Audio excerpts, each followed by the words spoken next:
Alors, continuons par le chapitre 4. Donc là, au niveau de ce chapitre, le narrateur va poursuivre.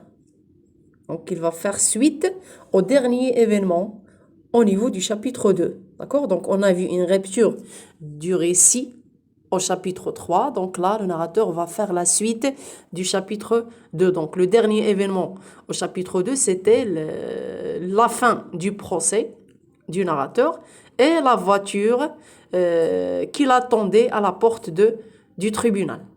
Donc, là, on va voir la suite. Donc, voilà. La voiture noire me transporta ici dans ce I de Bicêtre. Donc, la voiture l'avait transporté dans Bicêtre, ou bien à Bicêtre.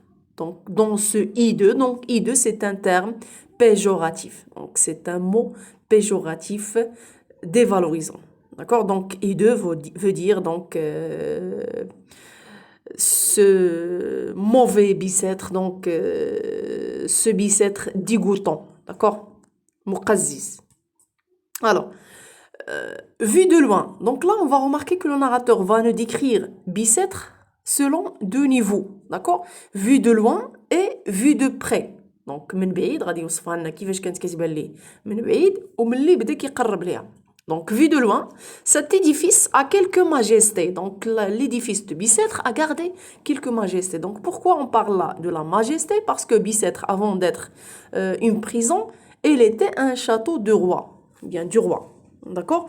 Donc, c'est pour cette raison, on dit que cet édifice, cette binaya, les Bicêtre, a gardé quelques majestés ou bien a quelques majestés.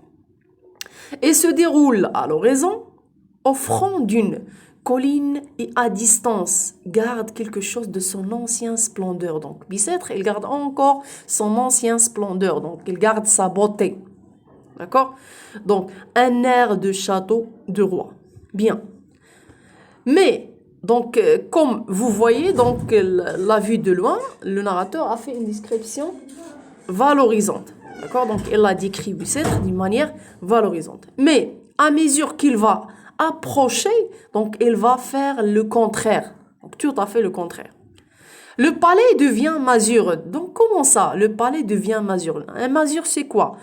C'est le masure où elle court. D'accord? Donc, هو المسك واحد المبنى اللي ايد حقير. D'accord?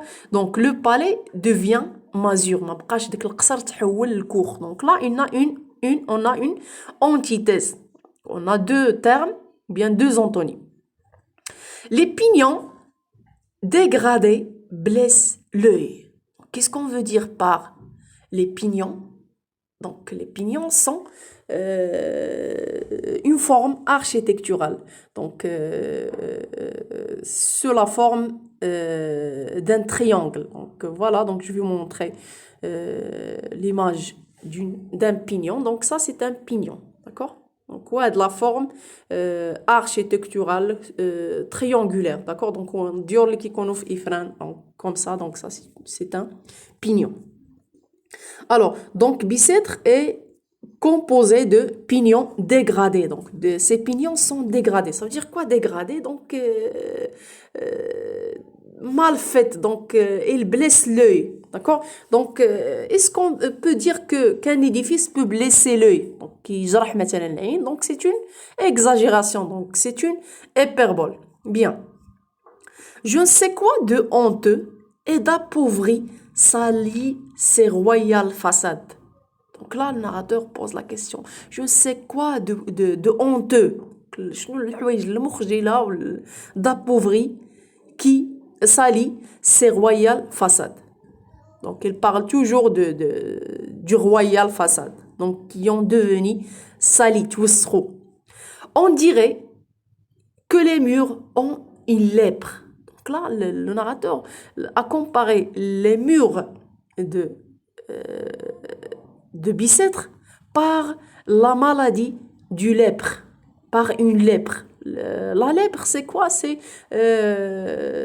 une maladie qui touche généralement la peau, qui dégrade la peau. Donc, واحد المرض اللي كيمرض به الجلد ولا مثلا يقدر يقيس مثلا التليزيو دونك لا ليبر هي الجربه الا كنتو كتسمعوا بالجربه دونك كتكون كيتبان لك اليد بحال ناقصه ولا فوالا دونك les murs ont une lèpre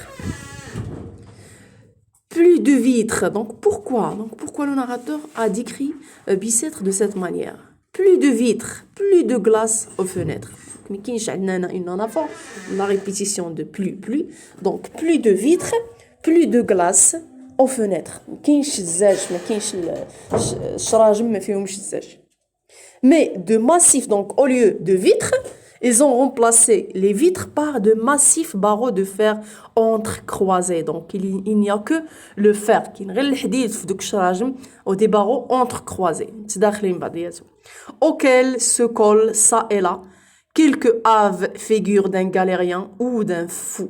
Donc, au niveau de ces fenêtres, donc soit elle est collée un visage, ou bien le visage d'un galérien. Galérien, ça veut dire un forçat, un condamné aux travaux forcés, ou d'un fou, ou la dial, un fou. Donc, parce que Bicêtre, quand donc au début il était un château après un hôpital des fous et puis تقسم donc واحد la partie بقاو فيها les fous et une autre partie les prisonniers ou bien les forçats c'est la vie vue de près c'était la vie à Bicêtre vue de près donc comme ça Bicêtre paraît vue de près ملي كتقرب ليه هكذا كيبان لك on passe au chapitre 5